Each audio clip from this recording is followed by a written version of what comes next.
The screens lit up all at once. In trading rooms from New York to Singapore, numbers began to climb, fast. Oil prices, already unstable, surged again. Analysts leaned forward, phones started ringing, voices sharpened. Something had just happened. Not a missile strike, not an explosion. A message, short, aggressive, unmistakable, posted in the middle of a growing war by the President of the United States. For a moment, there was confusion, then disbelief, then silence, because the words didn't sound like diplomacy. They didn't sound like negotiation. They sounded like a countdown, a direct warning to Iran: reopen the Strait of Hormuz or face destruction. Not vague consequences, not measured language. Power plants, bridges, infrastructure, targets named openly, publicly, and a deadline, hours away. Across the world, ships slowed in open water. Some stopped entirely. Captains waited for instructions that hadn't come yet. Inside military command centers, the tone shifted. This wasn't routine escalation anymore. This was something closer to a line being drawn. And no one, not allies, not analysts, not even those inside the system, could say with certainty whether that line would hold or break. The message spread faster than any official statement ever could. Within minutes, it was everywhere. Screenshots, headlines, breaking alerts, read aloud on live television, repeated in disbelief because of how it sounded. Not carefully worded, not filtered through advisors, raw. The president didn't just warn Iran, he threatened it, directly, personally. If the strait wasn't reopened, there would be consequences unlike anything before. Not symbolic strikes, not limited operations. He spoke of destruction, power plants, bridges, critical infrastructure, and then he pushed it further. A line that cut through every expectation of how leaders are supposed to speak. Blunt, profane, almost surreal in its tone. It didn't feel like a statement meant to calm a crisis. It felt like something designed to force a reaction. And yet, only moments later, the message shifted. In interviews, the same voice sounded different, measured, almost optimistic. There was, he said, a good chance of a deal. A deal. Two completely different directions, delivered within hours of each other: escalation and restraint, threat and negotiation. For those watching closely, the question wasn't just what would happen next, it was which version would win. Because behind the language, behind the headlines, military plans were already in motion, and deadlines, once spoken, have a way of becoming real. To understand why that message mattered, you have to look at a narrow stretch of water most people never think about. A thin corridor between Iran and Oman, barely visible on a map, the Strait of Hormuz. At its narrowest point, it's only a few dozen kilometers wide. But what passes through it powers the modern world. Every day, massive tankers move slowly through those waters, carrying oil and gas from the Middle East to the rest of the planet, Asia, Europe, the United States. Nearly a fifth of the world's energy supply flows through that single passage, and there is no real alternative. If that corridor slows, the world feels it. If it closes, everything changes. Fuel prices spike, supply chains tighten, markets react instantly, often before anyone fully understands why. That's exactly what had already begun. Even before the threat, transit through the strait had been disrupted, ships delayed, routes reconsidered, insurance costs rising by the hour. Some captains chose to wait offshore rather than risk passing through. Others pushed forward, quietly, cautiously, knowing that turning back wasn't always an option. Because stopping the flow of energy doesn't just hurt one country, it ripples outward. Factories slow, transport, costs rise, food prices follow, and suddenly a conflict thousands of kilometers away begins to show up in everyday life. At the gas station, in grocery stores, in the cost of simply moving from one place to another. That's what made this different. This wasn't just about military power. It wasn't just about territory. It was about leverage, control over a choke point so critical that even the threat of disruption could shake the global system. And now, that choke point had become the center of a confrontation, one side restricting it, the other demanding it be reopened immediately, with a deadline attached. Because if the Strait of Hormuz stayed closed, this wouldn't remain a regional conflict. It would become something far bigger, something the entire world would feel, whether it wanted to or not. But this ultimatum didn't come out of nowhere. By the time that message appeared, the war had already been burning for weeks, quietly at first. Then, all at once, airstrikes had become routine. Targets selected, hit, and reported within hours. The United States, alongside Israel, had been striking inside Iran. Not just military sites, but infrastructure, facilities tied to energy, production, movement, each strike sending a message, each one answered. Because Iran didn't stay silent, drones began appearing over neighboring countries, missiles followed, some intercepted, some not. Allies of the United States suddenly found themselves under pressure, not directly at war, but no longer untouched by it. This wasn't a single front. It was a widening circle. And then came the moment that changed the tone entirely. An American fighter jet, an F-15, was shot down over Iranian territory. It happened fast, too fast for full clarity. One moment airborne, the next gone. For hours, uncertainty took over. 2 crew members had been on board. One was recovered quickly, alive, the other missing, somewhere in the mountainous terrain of southwestern Iran. Search efforts began immediately, on both sides. Time mattered, because the longer he remained out there, the more complicated everything became. Then, against the odds, he was found, rescued deep inside hostile territory. A high-risk operation, quiet, precise, and successful. But the message it sent was louder than any statement. This wasn't just tension anymore. This wasn't diplomacy breaking down. This was active conflict, with real consequences, real risks, and no clear boundary. Each move answered by another, each escalation pulling both sides further in. And somewhere in the middle of it all, a narrow stretch of water already under pressure was about to become the most dangerous place on Earth. From above, the Strait of Hormuz doesn't look like much.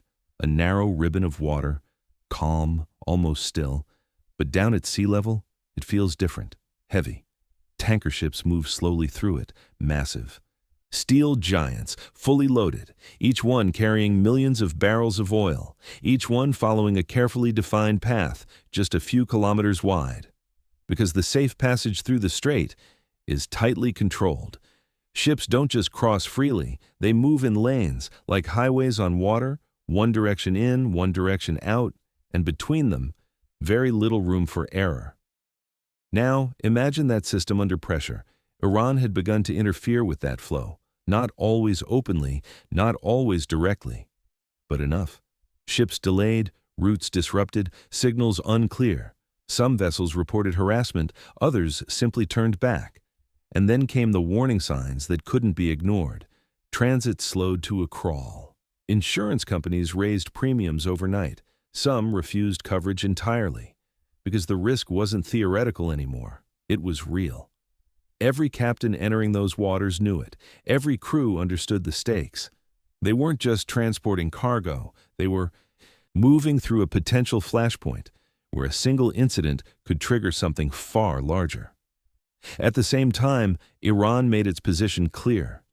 The strait would reopen, but not freely. There would be conditions, compensation, control, a price for passage, not just economic, but symbolic. Because this wasn't only about oil, it was about leverage, the ability to hold a critical artery of the global economy and decide who could use it and when. For the United States, that was unacceptable. For Iran, it was power. And between those two positions sat the Strait of Hormuz, narrow, crowded, and now one miscalculation away from becoming the center of a much larger war. The pressure didn't build all at once. It came in waves, each one marked by a deadline. At first, the message had been simple. Reopen the Strait of Hormuz within 48 hours, a clear line, a short clock. But as that deadline approached, something shifted. Instead of action, there was an extension, More time, more space for talks. Officials spoke of progress, of conversations happening behind closed doors. But Iran denied it. No negotiations, no direct contact, two completely different narratives running side by side. And still, the clock kept moving. Then came another delay.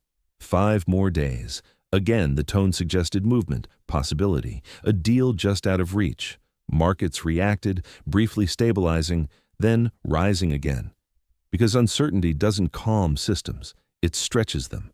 And as the next deadline approached, the pattern repeated. Another extension, this time longer, 10 days. By now, it was clear. This wasn't just about timing, it was about pressure. Each deadline raising expectations, each delay holding back the outcome. A cycle of escalation, followed by hesitation. For some, it looked strategic. Give Iran a way out, keep the threat alive, but avoid immediate conflict. For others, it raised a different question. If the threat keeps being delayed, what happens when the deadline finally arrives? Because every extension does something subtle. It shifts the line, moves it forward, tests how far it can go, until one moment it stops moving and becomes real. By early April, that moment was approaching again, another deadline. This time, more precise, more visible, and harder to ignore, because the pattern couldn't continue forever. At some point, delay turns into decision. Then, the tone changed. Not gradually, not subtly, all at once. The next message didn't sound like strategy. It didn't sound like negotiation. It sounded personal. The language was harsher, more direct, stripped of the restraint usually expected at that level. This wasn't a warning behind closed doors. It was public, deliberately so. The president declared what would happen next, not in measured terms, but in vivid, unmistakable detail. A specific day, a specific time, and a promise of destruction. Power plants, bridges, critical infrastructure across Iran, not possibilities, not hypotheticals, certainties if the strait remained closed. And then, the line that caught everyone off guard, blunt, profane, unfiltered, the kind of language rarely, if ever, used in official statements. It spread instantly, clipped, shared, replayed, not because of what it said alone, but because of how it said it. For some, it was strength, a signal of absolute resolve. For others, it was something else entirely, a sign that the situation had moved beyond controlled escalation into something less predictable. Because words matter, especially at this level. They shape expectations, they influence decisions, on both sides. And once spoken publicly, they can't be taken back. But even as the message escalated, another version of events continued to exist. In interviews, the tone softened again. There was still, he said, a good chance of a Yivati deal. Still room for resolution. Two narratives running at the same time, one pointing toward negotiation, the other toward destruction, and no clear signal. Which one would come first? For Iran, the message was received, not just the words, but the intent behind them. And the response would make one thing clear. This wasn't intimidation, it was a challenge. The response didn't take long, but it didn't come in the form many expected. There was no immediate escalation, no sudden strike in direct reply to the threat. Instead, there was something quieter, controlled. Iran answered with words first, not to calm the situation, but to challenge it. Officials dismissed the ultimatum outright, not as dangerous, not as credible, but as desperate, helpless, nervous, unbalanced, language chosen carefully to strip the threat of its authority. Because in moments like this, perception matters. If a threat is believed, it carries weight. If it's mocked, that weight begins to shift. And that was the message. Iran would not respond on the terms being set. It would not be pushed into reopening the strait under pressure. Instead, it reframed the situation entirely. The Strait of Hormuz, they said, would reopen, but only under conditions. Compensation for the damage already done. A share of control over what passed through. Not submission, but negotiation on equal footing. At the same time, the tone hardened. Military officials issued their own warning. If attacked, the consequences would not be limited. The gates of hell will open. A phrase designed to mirror the threat it answered, not escalation yet, but not retreat either, because behind the language, the strategy remained consistent. Hold position, maintain pressure, avoid being the first to cross the line. It was a balance, push too far and risk full-scale conflict, pull back and lose leverage. So Iran stayed in between. Blocking, just enough. Responding, just enough. Waiting. Because in a confrontation like this, timing is everything. And now, both sides were watching the same clock, counting down to a deadline neither of them had fully defined, but neither could ignore. The effects didn't stay contained. They couldn't. Because when tension builds around something as critical as the Strait of Hormuz, it doesn't remain a regional problem. It spreads. Almost immediately, the signs began to appear. Missiles crossed borders, not in massive waves, but enough to remind everyone watching that this conflict was no longer isolated. In Israel, a residential building in Haifa took a direct hit. Concrete fractured, windows shattered, smoke rising into the sky as emergency crews rushed in. Civilians injured, not soldiers, not targets chosen for strategy, people. And far to the south, in Abu Dhabi, fires broke out at a major petrochemical facility, not from a direct strike, but from debris. Fragments falling from the sky after an intercepted missile, burning where they landed, industrial flames lighting up the night. These weren't symbolic events. They were signals, proof that the conflict was expanding outward, touching places that weren't meant to be front lines. At the same time, Israel continued its own operations. Strikes on Iranian infrastructure intensified, energy facilities, airports, sites tied not just to the military, but to the system that kept the country running, each hit raising the stakes, each one narrowing the space for de-escalation. Because now, multiple actors were involved: the United States, Iran, Israel, regional allies, all moving, all responding, all watching each other, and above it all, the markets reacted in real time. Oil prices surged again, not based on what had happened, but on what might happen next, because uncertainty at this scale becomes its own force, and the deeper it spreads, the harder it is to contain. By now the situation had changed. This wasn't just a standoff over a waterway. It was a chain reaction, one that had already begun and might not stop, even if the original trigger disappeared. By now, everything pointed to a single moment, a deadline that had been delayed, extended, reshaped, now returning sharper than before. Tuesday, 8 p.m. Eastern Time, not vague, not flexible, a fixed point in time, approaching fast. Behind the scenes, preparations accelerated.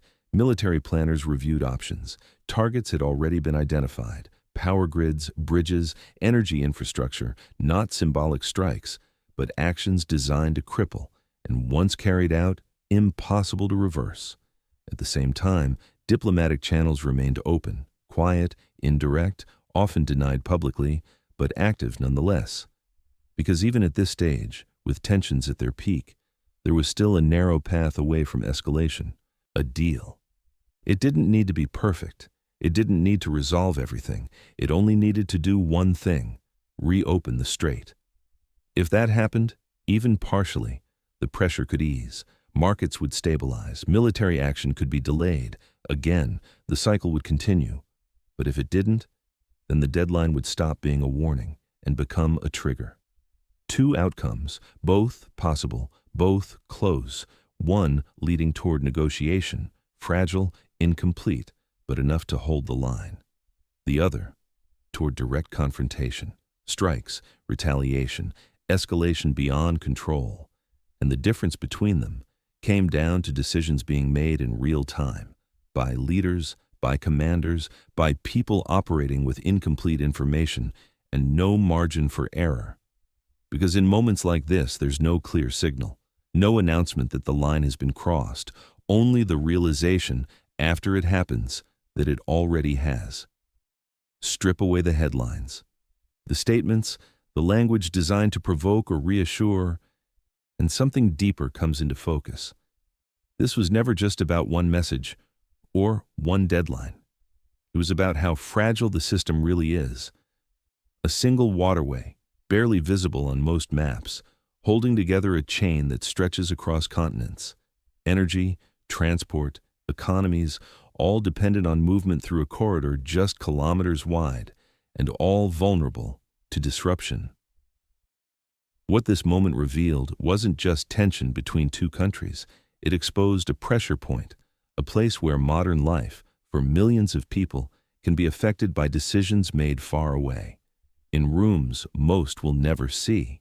Because when oil stops flowing, it doesn't stay a distant problem. It becomes personal, gradually at first, then all at once. And that's the reality beneath everything that's happened. Not just conflict, interdependence, a system so connected that when one part is pushed to its limit, the effects don't stay contained. They spread, quietly, relentlessly, until the consequences are impossible to ignore. And then, there was silence. Not the kind that brings relief, not the kind that signals an ending. A different kind. The kind that comes just before something happens. Out in the Strait of Hormuz, ships remained in place, engines idling, crews waiting, watching the horizon and listening for instructions that hadn't come yet. In control rooms, screens still glowed, numbers still moved, but more slowly now, cautiously, as if the system itself was holding its breath. Across capitals, decisions were still being made.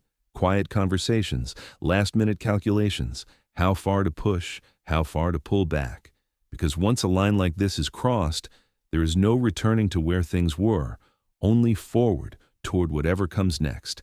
And somewhere between those choices, between action and restraint, the world waited, not for certainty, not for clarity, but for a single moment, a signal, a confirmation of which direction this would go. Because sometimes the most dangerous point in any conflict isn't when the fighting begins. It's right before it does, when everything is still, but nothing is stable, and the future, balanced on a deadline, has yet to decide what it will become.